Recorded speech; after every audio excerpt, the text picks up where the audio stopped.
Даваро заедно с Дани Торес от Испания.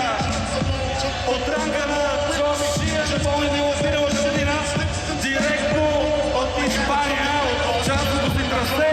И той 2 месеца, като не ми излага звънка от играта, за първи път в София. Аплодисменти за Гонче. Той ги заслужава! Дани Торес!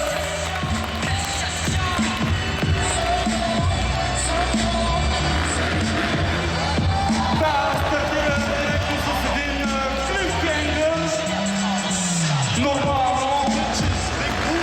Да видим на девятката.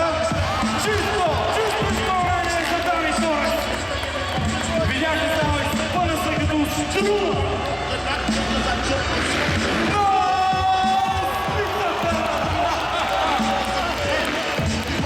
Трябва да бъдеш изключително луд, може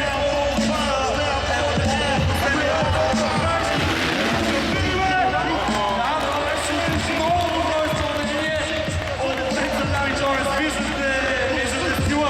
Финал ще бъде толкова по-рончо, вярвайте ми. Един лейси бой малко за почивка, знаете, след второто изпълнение бекфлип и колата се пълни с кръв. На девятката перфектен фрешли стон отстрани за Дани Торес. 7 скока трябва да направят състезателите. Перфектен underflip. На мен underfliповете ми харесват повече от бекфлиповете. Това е Дани Торес. Дайте му, за да ви даде, се казва в една българска поговорка. В Испания не са по-различни от нас.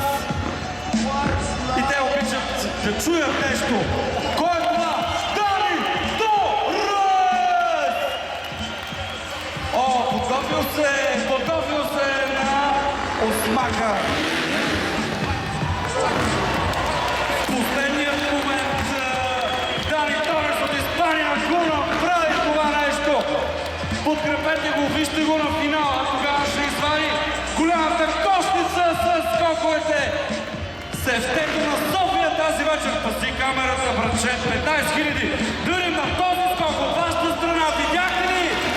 Някакво неща там? Видяхте, разбира се. И ще видите и на финала